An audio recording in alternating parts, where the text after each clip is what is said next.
इसको आप लोगों ने नोट डाउन कर लिया है। डेफिनेटली यहाँ से क्वेश्चन 1 का फॉर्मुलेट होगा, ठीक है। तो याद रखिएगा कि आज हम लोग चर्चा करते हैं स्पीकर के बारे में, डिप्टी स्पीकर के बारे में, चेयरमैन के बारे में और डिप्टी चेयरमैन के बारे में। ये बहुत ही इम्पॉर्टेंट टर्म है जो कि लोकसभा और राज्यसभा में क्या करते हैं, ये लोग इम्पॉर्टेंट रोल प्ले करते हैं। अब इनके बारे में अक्सर क्वेश्चन कहाँ से फॉर्मेट कर किया जाता है, आप ध्यान दीजिए। जैसे मान लीजिए स्पीकर है, तो क्वेश्चन पूछा है क्या एक लोकसभा का मेंबर हो सकते हैं या राज्यसभा का मेंबर हो सकते हैं। वैसे ही डिप्टी स्पीकर के बारे में पूछा जाएगा और ये चेयरमैन के बारे में और डिप्टी चेयरमैन के बारे में। अब ये किस प्रकार का ओथ लेते हैं, शपथ किस प्रकार का लेते हैं, इनको शपथ कैसे दिया जाता है, इनका इलेक्शन कैसे होता है, इन लोगों का इलेक्शन कैसे होता है, ठीक है। और वैकेशन मतलब इनकी जो पद होती है रिक्त कब होती है, जैसे डेथ हो गया, रिजाइन कर दिए, है ना। और रिमूवल कैसे होता है, इनको हटाया किस प्रकार से जाता है, कुछ बिल पास होता है या कुछ ऐसा होता है, क्या होता है। तो इसके बारे में हम लोग क्या करेंगे, चर्चा करेंगे, क्योंकि एग्ज़ाम में बहुत ही महत्वपूर्ण ये टर्म है। इसलिए कि यदि पूछ दिया जाएगा स्पीकर को किस प्रकार हटाया जाता है, इफेक्टिव मेजॉरिटी के द्वारा, सिंपल मेजॉरिटी के द्वारा या स्पेशल मेजॉरिटी के द्वारा। देखिए मेजॉरिटी 3 प्रकार हो गया इसमें यहाँ पे। चलिए अब बताइए, इज ही अ मेंबर मतलब कह रहा है कि स्पीकर जो है ये मेंबर होता है कि नहीं, संसद का, पार्लियामेंट का ये मेंबर होता है कि नहीं होता है। बिल्कुल होता है। जैसे ही कोई स्पीकर जब चुना जाएगा तो किसी न किसी, मान लीजिए स्पीकर कहाँ पे होते हैं, लोकसभा में होते हैं। कहाँ पे होते हैं, लोकसभा में स्पीकर होते हैं। लोकसभा में स्पीकर और डिप्टी स्पीकर होते हैं कहाँ पे, लोकसभा में। और चेयरमैन और डिप्टी चेयरमैन कहाँ पे होते हैं, राज्यसभा में। तो टर्म याद रखिएगा, कंफ्यूज मत होइएगा कि ये डिप्टी स्पीकर या डिप्टी चेयरमैन। जहाँ भी चेयरमैन लग गया तो चेयरमैन कहाँ पे आएंगे, राज्यसभा में आएंगे।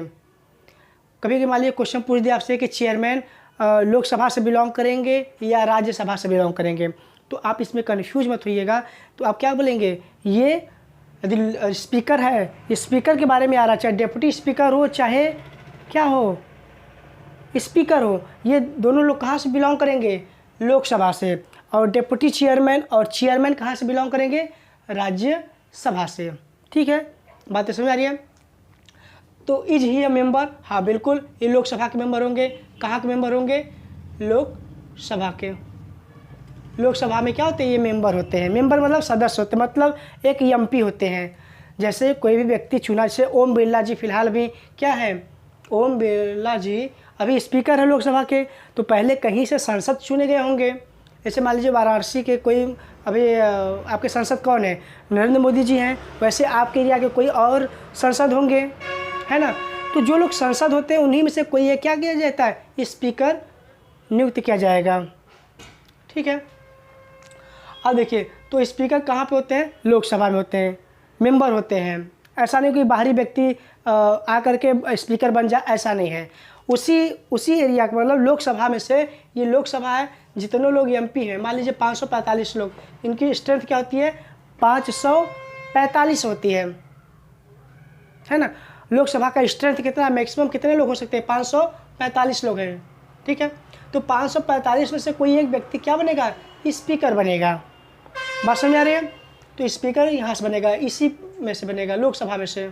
ठीक है, और अब बात करते हैं क्या डिप्टी स्पीकर भी मेंबर होता है लोकसभा का, हाँ बिल्कुल होता है। डिप्टी स्पीकर भी क्या होता है, ये किसका मेंबर होता है, लोकसभा का मेंबर होता है। यस मतलब यस कह सकते हैं इसको, यस कहिए। यह भी क्या होगा, यस होगा, हाँ ये मेंबर होता है। यह भी क्या होगा, लोकसभा जो 545 में से कोई एक व्यक्ति डिप्टी स्पीकर बनेगा और कोई एक व्यक्ति स्पीकर बनेगा। बात समझ आ गई। तो ये मेंबर लोग होते हैं। अब ये पूछ सकता है एग्जाम में कि क्या जो चेयरमैन है ये राज्यसभा का मेंबर हो सकता है। बहुत ही इंपॉर्टेंट क्वेश्चन, बहुत ही इम्पॉर्टेंट क्वेश्चन। क्या चेयरमैन राज्यसभा का मेंबर होता है, राज्यसभा का मेंबर होता है? Confused? Are you confused? No, बताइए कि जो चेयरमैन है, चेयरमैन वैसे कौन होता है? राज्यसभा का चेयरमैन कौन होता है? कौन होता है? Vice president. कौन होते हैं? वाइस प्रेसिडेंट, उपराष्ट्रपति। चेयरमैन कौन होता है? उपराष्ट्रपति होते हैं। तो राज्यसभा का चेयरमैन कौन होता है? उपराष्ट्रपति होता है। अब बताइए कि अब मैं पूछ रहा हूँ कि जो उपराष्ट्रपति होते हैं क्या वो राज्यसभा के मेंबर होते हैं? अच्छा छोड़िए, राष्ट्रपति के बारे में बताइए, राष्ट्रपति के बारे में, प्रेसिडेंट के बारे में, प्रेसिडेंट के बारे में यदि हम पूछे आपसे कि प्रेसिडेंट क्या होते हैं, ये लोकसभा या राज्यसभा के मेंबर होते हैं? तो नहीं, लोकसभा या राज्यसभा के मेंबर नहीं होते हैं। ठीक है, वैसे ही वाइस प्रेसिडेंट का चुनाव होता है। चुनाव में कौन लोग भाग लेते हैं? लोकसभा और राज्यसभा, है ना। तो जब लोकसभा और राज्यसभा क्या करता है? चुनाव में भाग लेता है। अब मान लीजिए लोकसभा में कौन लोग होते हैं? लोकसभा में जो एमपी लोग होते हैं, एमपी लोग को वोटिंग कौन करता है? वोटिंग कौन करता है? हम लोग करते हैं, वी सिटीजन करते हैं। वी सिटीजन मतलब हम नागरिक लोग करते हैं। एमपी लोग को जो संसद बनते हैं, आपके एरिया में जो संसद है तो उसका चुनाव कौन करता है? हम लोग करते हैं। ठीक है, तो एमपी चुन लिए। अब एमपी लोग मिल करके जैसे 545 लोकसभा में हो गए और 245 राज्यसभा में हो गए। ये लोग मिल करके ये क्या करेंगे? उपराष्ट्रपति का क्या करेंगे? उपराष्ट्रपति का इलेक्शन करेंगे, है ना। तो जो विजेता होगा वो वाइस प्रेसिडेंट बनेगा, और वाइस प्रेसिडेंट ही क्या होता है? राज्यसभा का चेयरमैन बनता है। तो बातें अब क्लियर हो गई, कन्फ्यूजन नहीं होगा, एग्जाम में कभी कन्फ्यूजन नहीं होगा। ओके, बहुत ही इंपॉर्टेंट टर्म है ये। टेबल के अनुसार मैं क्या कर रहा हूँ, आपको पूरा का पूरा एक ही जगह पे मैंने कंप्लीट इन्फॉर्मेशन आपको दे रहा हूँ कि आपको इससे बाहर क्वेश्चन कहीं नहीं पूछने वाला है। क्वेश्चन फॉर्मुलेट कैसे होगा मैं यहाँ पे बता दे रहा हूँ। ठीक है, अब बताइए, ना तो इसमें का मेंबर है उपराष्ट्रपति, ना तो इसमें का मेंबर है। ये दोनों लोग मिल करके इनका चुनाव करते हैं, इलेक्शन हो रहा है। ठीक है, तो इन दोनों लोग को क्या हो रहा है? मिल करके चुनाव जब हो रहा है तो क्या हो सकता है? ये बाहरी व्यक्ति हैं, उपराष्ट्रपति जी क्या है? इन दोनों में से बाहरी व्यक्ति हैं, तब जाकर चुनाव हो रहा है ना जी। यदि इनका मेंबर होते तो इन लोगों, यदि इसमें से कोई होता, इनमें से कोई राष्ट्रपति होता, उपराष्ट्रपति होता, तो इनको तो हम लोग चुने हैं। तो हम लोग उपराष्ट्रपति या राष्ट्रपति का चुनाव तो करते नहीं हैं। ये दोनों लोग कौन है? बाहरी व्यक्ति हैं। बाहरी व्यक्ति हैं मतलब लोकसभा और राज्यसभा से बाहर के मेंबर हैं। तो एग्जाम में यदि पूछा जाएगा कि किस प्रकार के मेंबर हैं, तो आपका आंसर क्या होगा? ये मेंबर हो सकते हैं कि नहीं? तो नहीं, ये मेंबर नहीं है। ये मेंबर किसी भी सदन के नहीं हैं, ना लोकसभा के और ना ही राज्यसभा के। वैसे यहाँ चेयरमैन कहाँ होते हैं? तो राज्यसभा के, तो राज्यसभा के मेंबर नहीं हैं। यहाँ पे क्या था? स्पीकर लोकसभा का मेंबर होता है, डिप्टी स्पीकर होता है, लेकिन बट चेयरमैन नहीं होता है। बात समझ में आ रही है? और डेप्यूटी चेयरमैन के बारे में बात करें तो डेप्यूटी चेयरमैन ये राज्यसभा जो होता है, राज्यसभा में 245 लोग होते हैं, 245 में से कोई एक व्यक्ति क्या होता है? डेप्यूटी चेयरमैन बनेगा, डेप्यूटी चेयरमैन बनेगा। तो इसका आंसर क्या हो जाएगा? यस, ये मेंबर होते हैं, ये मेंबर राज्यसभा के होते हैं, कहीं ना कहीं किसी सदन का मेंबर हो गया। मतलब पूछने का तात्पर्य था क्या ये किसी सदन के मेंबर होते हैं? हाँ होते हैं। स्पीकर लोकसभा सदन के मेंबर हो गया, ये लोकसभा के सब मेंबर हो गए, ये कहीं के मेंबर नहीं होते। ये नोट ध्यान रखें, ये कहीं के मेंबर नहीं होते, लेकिन ये क्या होते हैं? मेंबर होते हैं। ठीक है, मैंने क्लियर बता दिया। इतना डिटेल आपके बुक में भी नहीं कहीं मिलने वाला है ना। खुशी मनाइए, आप क्रिकेट इससे पढ़ रहे हैं। ठीक है, एंजॉय करिए लाइफ, है ना। अब एग्जाम में कितना बनाया क्वेश्चन, कितना बना सकता है, उसकी कितनी बुद्धि होगी? आपको छका सकता है? कतई नहीं छका सकता है। चलिए अब आगे बात करते हैं यहाँ पे। यदि ये पॉइंट क्लियर है, ये पॉइंट क्लियर मैंने बहुत ही डिटेल में, अब बहुत सारे मैंने एक चीज़ उठाया, लेकिन आपको क्वेश्चन, आपका आंसर बहुत ही चीज़ मिल जाएगा, है ना। खुश हो रही है आप लोग, एंजॉय करिए। जब तक मैं हूँ तब तक कोई दिक्कत नहीं है। ओके, चलिए अब ओथ बात करते हैं। इसका मतलब क्या होता है? शपथ, शपथ। अब भैया क्या स्पीकर का कोई शपथ होता है? स्पीकर किस प्रकार का शपथ लेता है? स्पीकर किस प्रकार का शपथ लेता है? तो मैंने आपको बताया कि स्पीकर कौन होता है। ये 545 में से कोई एक व्यक्ति होता है। 545 में से कोई एक व्यक्ति स्पीकर बनता है ना। और 545 लोग को हम लोग क्या बोलते हैं? एमपी बोलते हैं, मेंबर ऑफ पार्लियामेंट। मतलब हिंदी में हम लोग क्या बोलते हैं कि आपके एरिया के सांसद, आपके एरिया के सांसद। जैसे मेरी बात करें वाराणसी के सांसद कौन है, तो नरेंद्र मोदी जी हैं। तो सांसद क्या है? नरेंद्र मोदी जी हैं, है ना। तो उनको लोग क्या बोलते हैं? एमपी बोलते हैं। तो एमपी लोग क्या होते हैं? 545 लोगों को चुनकर एमपी पहुंचते हैं और उन्हीं में से कोई एक स्पीकर बनता है। तो स्पेशल कोई स्पीकर के नाम का शपथ नहीं होता है कि भैया हम स्पीकर बन गए हैं तो स्पीकर के नाम का शपथ नहीं लेंगे। हम शपथ कैसे लेंगे? हम एमपी के नाम का शपथ लेंगे। तो यदि एग्जाम में पूछा जाएगा कि स्पीकर किस नाम से शपथ लेता है, स्पीकर किस नाम से शपथ लेता है, तो स्पीकर किस नाम से शपथ लेता है? तो ऑप्शन दिया रहेगा स्पीकर के नाम से या एज ए एमपी से, मतलब एमपी के अनुसार, मतलब मेंबर ऑफ पार्लियामेंट के अनुसार, या स्पीकर बना स्पीकर के अनुसार, है ना। तो आपका आंसर क्या होगा? मेंबर ऑफ पार्लियामेंट के अनुसार। पहले तो यही है, बाद में इसको चुन लिया गया है। पहले जब मान लीजिए चुनाव हुआ, अब ध्यान समझिए, पहले चुनाव हुआ, जब चुनाव होता है तो 545 लोग यहाँ पर पहुँचे। तो राष्ट्रपति जी आते हैं, प्रेसिडेंट आते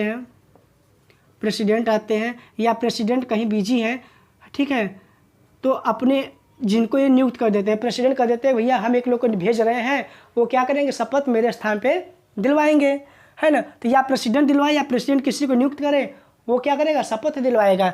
लेकिन ये 545 लोगों को किस प्रकार का शपथ होगा? एमपी के नाम का शपथ होगा, मेंबर ऑफ पार्लियामेंट, सांसद के रूप में ये लोग क्या करेंगे?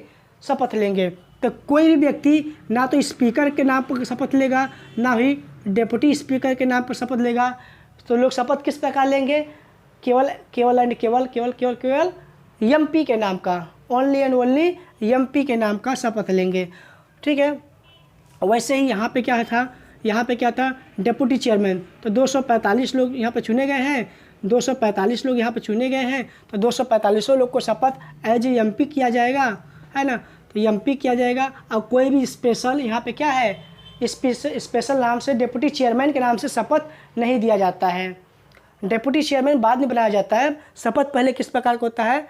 एक एमपी के तौर पे, तो बात समझ में आ गया।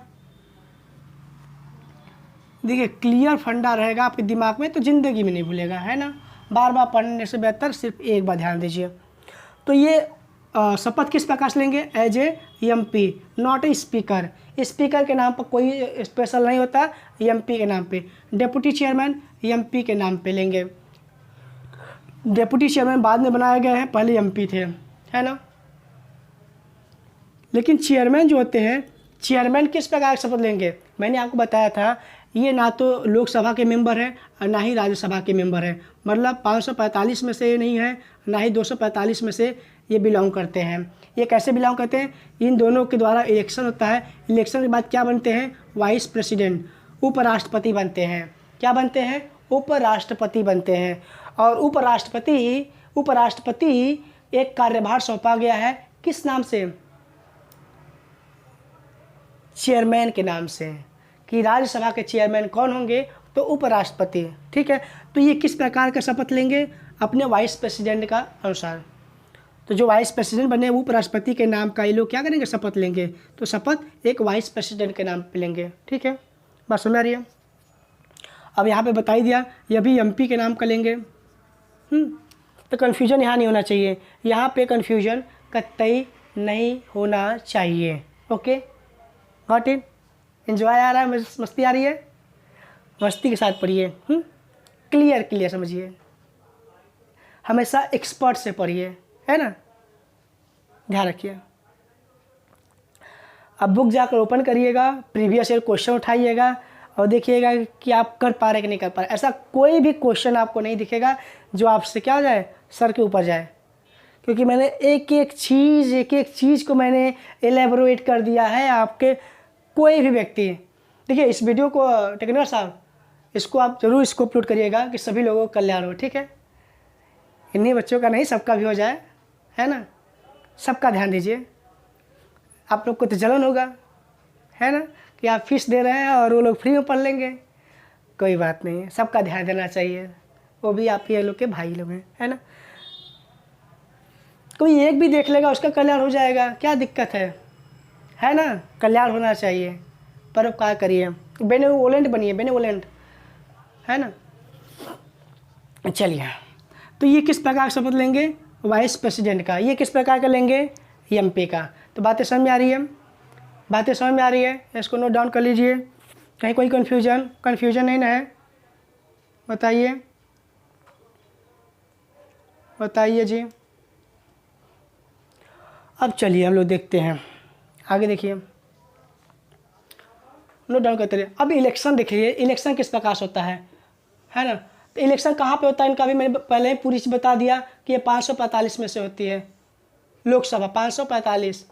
स्पीकर कहाँ पे होते हैं, स्पीकर पूछ, इसका कहने का तात्पर्य है स्पीकर कहाँ पे होते हैं, तो मतलब लोकसभा, लोकसभा के क्या होते हैं, लोकसभा में क्या होता है, इनका चुनाव होता है। एग्जाम में पूछ सकता है कि क्वेश्चन कैसे फॉर्मुलेट होगा, ये ध्यान दीजिए कि स्पीकर का चुनाव कहाँ पे होता है, लोकसभा में होता है, राज्यसभा में होता है, कि दोनों मिलकर के इनका चुनाव करते हैं। तो कौन मिलकर चुनाव करता है ना। तो ध्यान रखिएगा, तो इनका चुनाव केवल और केवल लोकसभा ही करता है। लोकसभा के 545 लोग मिल करके, ठीक है, जिसको सपोर्ट करते हैं वही क्या होता है, स्पीकर बनता है। तो एग्जाम में पूछ सकता है कि नहीं क्या ये राज्यसभा वाले भी मिलकर के चुनाव करते हैं, तो कतई नहीं। तो याद रखिएगा कि राज्यसभा का इसमें कोई भी रोल नहीं है, केवल और केवल किसका रोल है, ये लोकसभा का। तो ये लोकसभा में इनका चुनाव होता है। इलेक्शन कहाँ, चुनाव कहाँ पर होता है, चुनाव किस सदन में होता है, तो चुनाव होता है लोकसभा में होता है। 545 लोग होते हैं, लोकसभा का स्ट्रेंथ है, ठीक है। 545 लोग जो प्रेजेंट होंगे, जैसे प्रकार होगा वो बताएंगे, क्या मेजोरिटी क्या होनी चाहिए, आगे है तो आपको बता देंगे हम, ठीक है ना। तो 545 लोग जो मिल करके क्या करेंगे, जिनको चुनेंगे वो क्या हो जाएगा, स्पीकर बन जाएगा। बात समझ आ रही है। अब डिप्टी स्पीकर का, ये भी कहाँ से बिलोंग करते हैं, तो इनका चुनाव कहाँ पे होगा, राज्यसभा में तो होगा नहीं। जैसे स्पीकर जहाँ जहाँ रहेगा वो कहाँ से बिलोंग करेंगे, लोकसभा से। तो इनका चुनाव भी कहाँ पे होगा, लोकसभा सदन में होगा, लोकसभा सदन में होगा। चेयरमैन का चुनाव कहाँ पे होगा, न तो राज्यसभा में होगा और न ही लोकसभा में। दोनों लोग मिल करके क्या करेंगे, चुनाव करेंगे। तो लोकसभा प्लस राज्यसभा मिलकर दोनों लोग क्या करते हैं, उपराष्ट्रपति का चुनाव करते हैं, है ना। अब यही राष्ट्रपति हो जाता, तो राष्ट्रपति के लिए क्या करते हैं, लोकसभा राज्यसभा और प्लस स्टेट और प्लस यूनियन टेरिटरी वहीं पे, केंद्र शासित प्रदेश वहीं पे, केंद्र शासित राज्य वहीं वाला राज्य है जहाँ पे क्या होगा, विधानसभा होगा। जैसे दिल्ली हो गया विधानसभा राज्य, से विधानसभा राज्य मतलब जहाँ पे सरकार बन रही है। जैसे आपका दिल्ली में कौन किनकी सरकार है, आम आदमी पार्टी की सरकार, केजरीवाल सरकार है, पुडुचेरी में सरकार है, और वहाँ पे जम्मू एंड कश्मीर में। तो यूनियन टेरिटरी 3 है, और यहाँ पे 28 राज्य इधर है, 3 राज्य यहाँ पर है, और लोकसभा और राज्यसभा के मेंबर। राष्ट्रपति के बारे में, ठीक है, राष्ट्रपति क्या आएगा, तो ये Lok Sabha Rajya Sabha plus state plus union territory, ठीक है। ये इतने लोग मिल करके, यहाँ विधायक लोग होते हैं, यहाँ पे क्या लोग होते हैं, विधायक लोग। यहाँ पे एमएलए लोग होते हैं, MLA member of legislative assembly, मतलब एमएलए विधायक जो बोलते हैं आपके गांव में, ठीक है। ये विधायक हो गए यहाँ पे, और यहाँ पे सांसद लोग, ठीक है। लेकिन फिलहाल हम बात क्या कर रहे हैं, उपराष्ट्रपति अर्थात चेयरमैन के बारे में बात कर रहे हैं। तो चेयरमैन का चुनाव कहाँ पे होता है, लोकसभा और राज्यसभा के बारे में। और डिप्टी चेयरमैन कहाँ से आएंगे, ये तो राज्यसभा से आएंगे। 245 लोग मिल करके इनका चुनाव करेंगे। बात क्लियर, कोई कन्फ्यूजन नहीं, कन्फ्यूजन हो ही नहीं सकता, कन्फ्यूजन हो जाए आपको, है ना। तो इलेक्शन कहाँ से हो गया आपका, इलेक्शन कहाँ से होगा, इलेक्शन का लोकसभा से होगा, ठीक है। और इनका भी लोकसभा से, इनका कहाँ पे होगा, लोकसभा और राज्यसभा दोनों लोग मिलकर चुनाव करेंगे। और यहाँ इनका क्या होगा, राज्यसभा करेगा। बहुत हंसी आ रही है जी आपको, है ना। अब देखिए वैकेशन क्या होता है, वैकेशन ये होता है, नहीं दिख रहा, लिख लीजिए लिख लीजिए लिख लीजिए लिखिए, आप लोग नोट डाउन करने में बहुत मज़ा आता है, लग रहा है ना, कर लीजिए, समझिए, आराम से समझिए, कोई दिक्कत जल्दीबाजी नहीं है ना।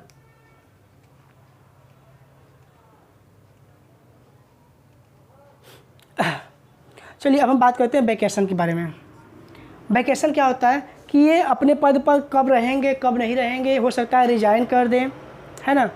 तो देखिए क्या है, वैकेशन क्या होता है कि मान लीजिए ये एमपी नहीं रहे, नो मोर एमपी, मतलब अब 545 व्यक्ति में से आपको बताया था कि 545 व्यक्ति में से ही कोई व्यक्ति क्या होगा, स्पीकर बनेगा।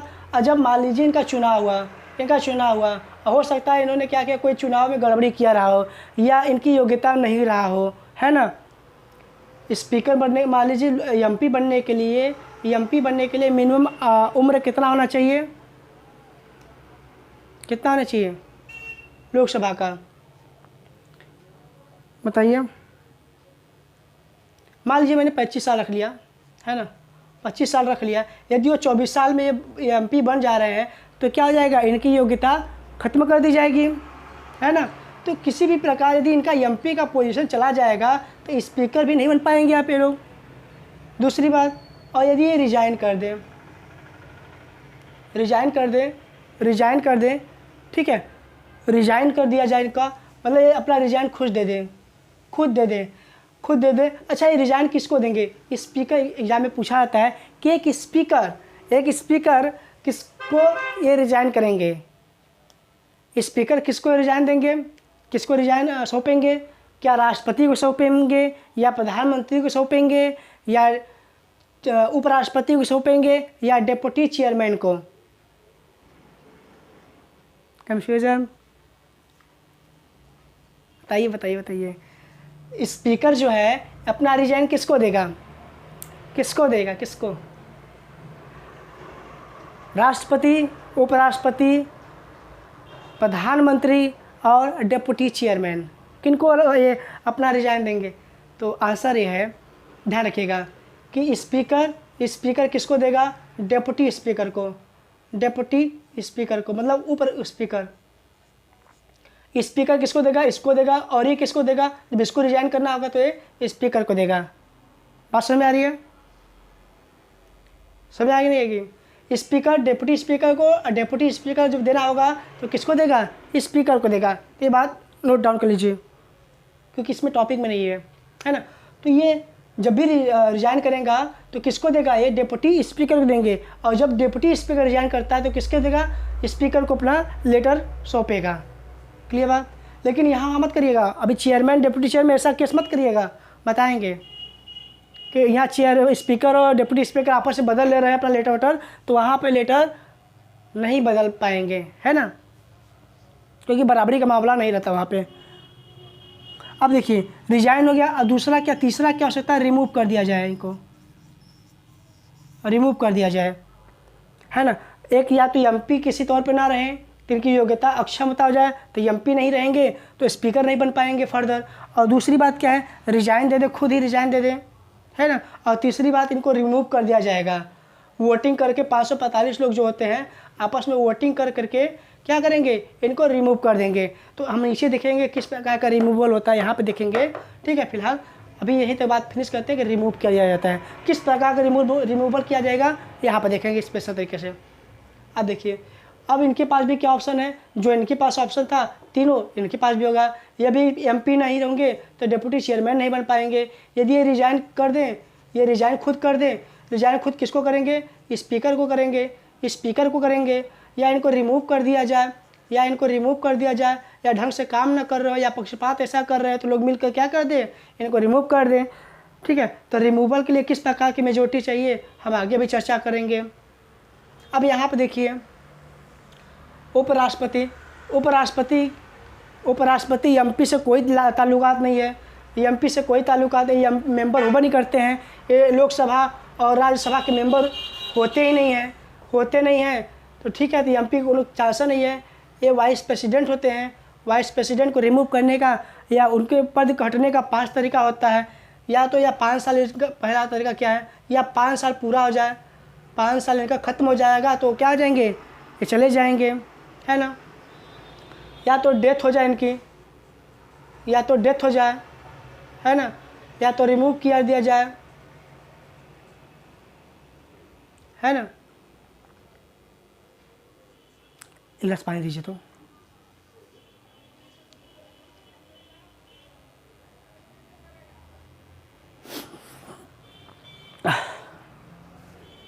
ठीक है, तो कहाँ थे हम लोग, बहुत प्यास लग रहा था, तबीयत नहीं सही है जी ना। या तो 5 साल पूरा हो जाए, या डेथ हो जाए, या रिमूव हो जाए, या तो रिजाइन खुद कर दे, या तो रिजाइन खुद कर दे। अच्छा, 5 साल पूरा हो गया तो भी वाइस प्रेसिडेंट चले जाएंगे, या सडनली मान लीजिए उनका डेथ हो गया तो भी क्या हो सकता है, ये जा सकते हैं। खुदा न खास्ता कोई ना मरे, लेकिन भाई नेचुरल है ना, हमारे हाथ में तो है नहीं, तो भाई सबका जाना तय है।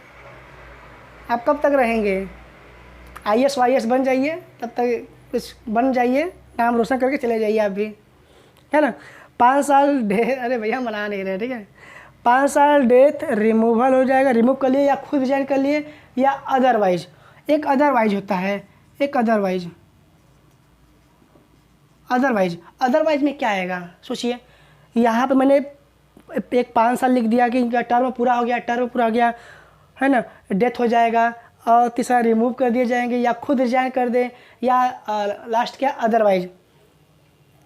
अदरवाइज में क्या हो सकता है कि कहीं दूसरे देश में जाकर इन्होंने क्या किया, नागरिकता ग्रहण कर ले। जैसे यहाँ के उपराष्ट्रपति जाकर के अमेरिका में जाकर नागरिकता ग्रहण कर लेंगे तो क्या हो सकते हैं, इनको चेयरमैन या उपराष्ट्रपति पद से हटा दिया जाएगा। उपराष्ट्रपति या राष्ट्रपति कौन बन सकता है, जो कि इंडियन सिटीजन हो, चाहे जिस प्रकार से सिटीजन प्राप्त किया हो। पिछली बार 2021 में UPSC में क्वेश्चन पूछा हो गया था कि प्रेसिडेंट के चुनाव के लिए क्या होना आवश्यक है ना। तो उसमें ऑप्शन दिया होता है कि Indian citizenship by birth. Option में था इंडियन सिटीजनशिप बाय बर्थ, मतलब भारत का नागरिकता जन्म से होना चाहिए। क्या ऑप्शन सही है कि गलत है ना। तो 99% स्टूडेंट ने क्या किया था, रॉन्ग करके आया था। जिनसे मेरी मुलाकात हुई सभी ने क्या किया था, रॉन्ग किया था। क्यों रॉन्ग किया था, क्योंकि कहीं भी संविधान में मेंशन नहीं है कि बाई बर्थ मतलब जन्म से हो क्या होना चाहिए। अब नागरिकता लेने के लिए कई तरीके हैं, है ना। ये जैसे मान लीजिए पहले क्या था, नागरिकता लेने के लिए कोई व्यक्ति है, नेचुरलाइजेशन हो गया, बाई बर्थ हो गया, बाई सॉयल हो गया। ठीक है, तरीका मैं बता दूंगा आपको, ध्यान रखिए, बहुत आसान है। ठीक है, जैसे मान लीजिए बाई बर्थ है, बाई बर्थ भी होता है। यदि हमारा इंडिया में जन्म हो गया है ना, तो मैं क्या करूँगा, यदि यहाँ के मेरे दादाजी रहने वाले बर्थ हो गया तो हम इंडियन सिटीजनशिप हो गए, या कोई बांग्लादेश का कोई ज़मीन भारत में मिल गया तो भी हमारा क्या हो जाएगा, हम नागरिकता मिल जाएगा ऑटोमेटिकली, है ना। और तीसरी बात क्या होता है, और रजिस्ट्रेशन करवा के थ्रू आ जाए तो किसी भी प्रकार से नागरिकता ग्रहण करने वाला व्यक्ति राष्ट्रपति या उपराष्ट्रपति बन सकता है। बात यहाँ है कि कोई भी व्यक्ति क्या है जो नागरिक है, चाहे जैसे बर्थ से हो, चाहे रजिस्ट्रेशन करवा के हो, चाहे नेचुरल तरीके से हो, है ना, तो बन सकता है। तो बात सही। डेप्यूटी चेयरमैन के लिए क्या ऑप्शन है, जो ये ऑप्शन इन लोगों के पास है वही ऑप्शन यहाँ पे MP है। MP के पद से हट जाएंगे, MP के पद से क्या है, कोई अयोग्यता आ गई, हट जाएंगे तो भी क्या हो जाएंगे, इनकी छुट्टी हो जाएगी। या इनका क्या हो जाए, रिजाइन दे दें, रिजाइन खुद दे दें। ये रिजाइन किनको देंगे, चेयरमैन को देंगे। अच्छा, मैंने यहाँ भूल गया बताना कि ये रिजाइन किसको देंगे। ये रिजाइन उपराष्ट्रपति जो है, उपराष्ट्रपति किसको देंगे, राष्ट्रपति को, प्रेसिडेंट को। ध्यान रखिएगा, ये किनको देंगे, प्रेसिडेंट को देंगे। लेकिन ये व्यक्ति जो है डेप्यूटी चेयरमैन है, ये केवल इनको देंगे, कहाँ गए, चेयरमैन साहब को, मतलब उपराष्ट्रपति चेयरमैन को देंगे, मतलब चेयरमैन को, चेयरमैन। बस चेयरमैन को ध्यान रखिएगा, चेयरमैन कहीं का मेंबर नहीं होता, इसलिए इसको रिजाइन नहीं देगा, ये सीधा जा करके प्रेसिडेंट साहब को देंगे। ठीक है, और ये कहा किसको देंगे, ये चेयरमैन को दे देंगे। बात समझ में आ रही है। अब बात करते हैं रिमूवल के बारे में कि रिमूवल किस प्रकार का होता है। ठीक है, अब देखिए यहाँ पे इनका रिमूवल किस प्रकार का होता है।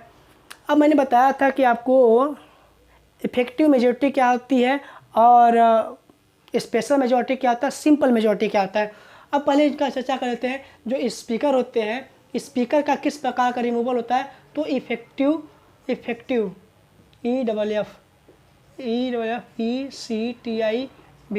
इफेक्टिव मेजॉरिटी MAJORITY दिख रहा है, इफेक्टिव मेजॉरिटी। अब इफेक्टिव मेजॉरिटी क्या होती है,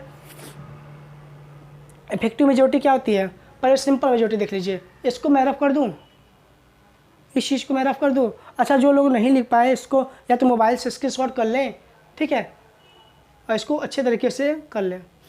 मैं थोड़ा सा मैं रिमूव कर देता हूँ बताने के लिए।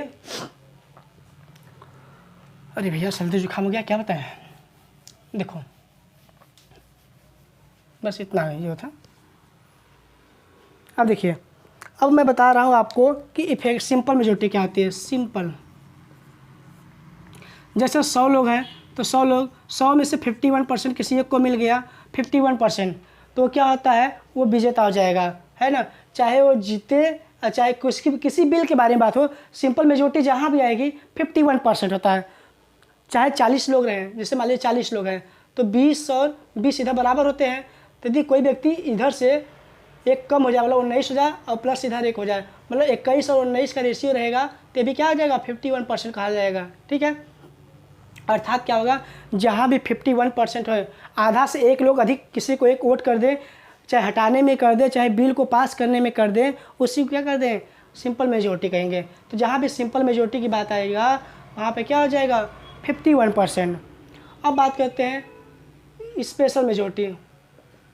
स्पेशल मेजॉरिटी, अब स्पेशल मेजॉरिटी क्या है। अब आपको पता है कि टोटल कितने लोग होते हैं, 545 लोकसभा में और 245 राज्यसभा में, है ना। रटा गया ना, रटा जाएगा, है ना। लेकिन यही चीज़ आपको 2024 से पूछा जाएगा, 2024 में, तो आप बताइएगा आंसर 543, है ना, 543। बाद में बताएंगे क्यों, है ना। लेकिन जब बाई चांस 2024 में आप जाइएगा, किसी को पढ़ाइएगा, है ना, तो बताइएगा कि कितना कर दिया जाएगा, तो 543 कर दिया। लेकिन फ़िलहाल के लिए आप अभी एग्ज़ाम देने जा रहे हैं, है ना, तो 545 याद रखिएगा। 5 नवा 12 बच्चों के लिए याद कर लो भैया, ठीक है। चलो, तो यहाँ पे कितने लोग हैं, 545 लोग। तो 545 का 2/3, 2/3, तो 545 का 2/3 कर लो भैया, तो कितना आएगा, काटो, 3 इकाई 3 हो गया, और यहाँ पे कितना आ जाएगा, 2 बचा, 3 आठे, ये भैया देखो, 3 आठे 24 हो गया, और 3 इकाई मान लीजिए कि 3 दूनी 6 तक जा रहा है ना। 182 दूना क्या जाएगा, 300, 2 दूनी 4, है ना, 2 आठे 16 को 6, देखिए सही है, 364 लोग, लगभग 364 लोग। भाग दे दीजिएगा आप लोग कि 2/3, मतलब 545 का 2/3 निकालेंगे तो 364 लोग, कितना हो गया, 364 लोग क्या करेंगे, वोट करेंगे। 364 लोग किसी एक व्यक्ति के खिलाफ क्या करेंगे, वोट कर देंगे, तभी वो क्या कहेगा, 545 में से जब किसी एक को 364 वोट मिल जाएगा, तो 364 लोग सपोर्ट कर देंगे कि इसको हटाया जाए, तो क्या हो जाएगा, ये स्पेशल मेजॉरिटी हो जाएगी। 545 में से कोई भी एब्सेंट ना हो, 545 में से 545 व्यक्ति लोकसभा में आ जाए, और उसमें से 364, 2/3 लोग, इसका 2/3 लोग क्या करेंगे, 2/3 आ करके वोटिंग करेंगे किसी के खिलाफ, चाहे बिल के लिए पास करना, बिल को पास करें। स्पेशल मेजॉरिटी बिल को पास करने, कानून बनाने के लिए भी चाहिए होता है, और यहाँ पे इन लोग को रिमूव करने के लिए होता है ना। जैसे राष्ट्रपति को हटाने के लिए क्या होता है, स्पेशल मेजॉरिटी के लिए होता है। सुप्रीम कोर्ट के जज को हटाने के लिए स्पेशल मेजॉरिटी की जरूरत पड़ती है ना। अब इन लोगों को इफेक्टिव मेजॉरिटी, तो देखिए पहले इधर देख लीजिए, स्पेशल मेजॉरिटी क्या होगा, 245 का, अब इसका भी 2/3, 245, तो 3 आठे 24, 3 दूनी 6, लगभग करिए 10, 1 में जाएगा, तो 82 दूनी कितना जाएगा, 184, 164, मतलब लगभग इस यहाँ पे 164 हो गया, और यहाँ पे 364 हो गया। जब भी स्पेशल मेजॉरिटी की बात आ जाएगी तो टोटल हम लोग काउंट करेंगे, टोटल, है ना। अब देखो, अब इफेक्टिव के बारे में बात कर लेते हैं। इफेक्टिव के बारे में बात कर लेते हैं। मान लीजिए किसी दिन केवल 545 में से 240 लोग उपस्थित हैं। 240 लोग उपस्थित हैं। 545 में से 545 जब प्रेजेंट रहेंगे, वोटिंग करेंगे सभी के सभी लोग, तो स्पेशल कहा जाएगा, है ना। जब राष्ट्रपति को हटाना होता है तो सभी लोगों को बुलाया जाता है कि सभी लोग उस दिन प्रेजेंट रहेंगे, कोई भी व्यक्ति एब्सेंट नहीं रहेगा किसी भी कारण से, है ना। ठीक, अब इफेक्टिव मेजोरिटी क्या होती है ना। अब देखिए इफेक्टिव मेजोरिटी मान ली कि यहाँ पे 545 मेंबर है, पूरी स्ट्रेंथ है लोगों की, लेकिन किसी दिन 240 पहुँचे। तो 240 जब पहुँचेंगे तो अब हम लोग क्या करेंगे, इसका 2/3 लेंगे। 2/3 तो 2/3 कितना हो गया, 2 × 8 = 16, 3 × 8 = 24, 80, मतलब टोटल 160, है ना। मतलब जितने लोग प्रेजेंट हैं, ये जितने लोग प्रेजेंट हैं 240 लोग प्रेजेंट हैं। टोटल 545 थे, लेकिन प्रेजेंट कितने हैं, प्रेजेंट 240 है। तो जितने प्रेजेंट हैं उसी का 2/3 लिया जाएगा, तो इसी को क्या कहा जाएगा, इफेक्टिव। टोटल का नहीं, टोटल हम लोग नहीं इंतजार करते हैं टोटल सभी लोग आए तभी हम लोग क्या करेंगे, वोटिंग करेंगे, ऐसा नहीं होता है। जब भी जितने लोग मौजूद हैं उन्हीं का 2/3 लिया जाएगा, तो क्या हो जाएगा, इफेक्टिव मेजॉरिटी हो जाएगी, है ना। चाहे लोकसभा की बात हो चाहे राज्यसभा की बात हो, तो 245 से मान लीजिए 120 लोग प्रेजेंट हैं मान लीजिए, तो इसका 2/3 लेंगे, तो 3 चौका 40, 80, मतलब जितने भी लोग प्रेजेंट रहेंगे उसी का 2/3, चाहे जो भी संख्या हो, है ना। कोरम के ऊपर जाकर के, कोरम 10% होता है ना, 15%, बोल गए वाले वीडियो देखिए ना, बहुत पिटाई करेंगे, है ना। कन्फ्यूजन नहीं करना है कि कोरम कितना होता है, मतलब नहीं समझ में। वीडियो अपलोड हुआ था कि नहीं, पिछला साल हुआ था ना, हाँ हुआ था, उसको पहले जाके देखिए। बकवास करेंगे, बहुत पीटेंगे तो लोग को, है ना। ठीक है, तो क्या होता है, जितने लोग प्रेजेंट रहेंगे। अच्छा सर बताइए, किस नाम से आप वो कर रहे हैं, अपलोड कर रहे हैं, क्या बच्चे कैसे सर्च करेंगे, क्रैश कोर्स नाम से, दिखाइए। अच्छा यूपी पीसीएस क्रैश कोर्स, हाँ यूपी पीसीएस क्रैश कोर्स होगा, उस पर प्लेलिस्ट में जाइएगा, यूपी पीसीएस क्रैश कोर्स में क्या होगा, सर्च कर लीजिएगा, है ना। सर्च कर लीजिएगा तो आपको मिल जाएगा, है ना। उस वीडियो को कंफर्म देखिए आप लोग, एक बार देखिए। चलिए एक बार सुन लेंगे ना, कान ईयरफोन लगा के सुन लीजिए मस्ती से, इससे मूवी देखते हैं ना, भोजपुरी गाना सुनते हैं ना, वैसे ही, ठीक है। तो मतलब कहने की तात्पर्य है, जब टोटल लोग प्रेजेंट होते हैं और उसका हम लोग 2/3 लेते हैं तो स्पेशल मेजोरिटी कहा जाता है, और जब कम लोग होते हैं तो क्या होता है, ये कहा जाता है इफेक्टिव। तो यहाँ पर भी इफेक्टिव होता है, और डिप्टी चेयरमैन में भी इफेक्टिव होता है। और यहाँ पर देखिए उपराष्ट्रपति के केस में क्या होता है, चेयरमैन के केस में क्या होता है, ध्यान रखिएगा। चेयरमैन देखिए गजुआ गपट हो गया, ध्यान से समझिएगा। डिप्टी चेयरमैन क्या होता है, ये राज्यसभा से राज्यसभा में इफेक्टिव होता है, लेकिन लोकसभा में केवल सिंपल मेजोरिटी चाहिए होता है। सिंपल मेजोरिटी मतलब 51%। यहाँ पे 2/3 जो भी प्रेजेंट रहेंगे उन्हीं का क्या हो जाएगा, 2/3। और यहाँ डिप्टी चेयर में इफेक्टिव कहाँ से, राज्यसभा से, ठीक है, समझ में आ रहा है। तो इफेक्टिव मेजोरिटी यहाँ पे इफेक्टिव प्लस सिंपल मेजोरिटी, तो बातें समझ आ गई आपके, है ना। तो बहुत ही इम्पोर्टेंट टॉपिक है, और शायद आपको कोई ऐसा पॉइंट ना होगा जो समझ में ना आया हो, ठीक है। तो इसको आप लोग जरूर अवश्य देखिए, बहुत ही इम्पोर्टेंट है, ठीक है। एक बात बहुत ही इम्पोर्टेंट है ना, कहीं मिलने वाला नहीं है, ठीक। मेरे अलावा तो कहीं नहीं मिलने वाला है, एक ही जगह पे इतना चीज़ क्लियरली एलेबोरेट कहीं नहीं मिलने वाला है।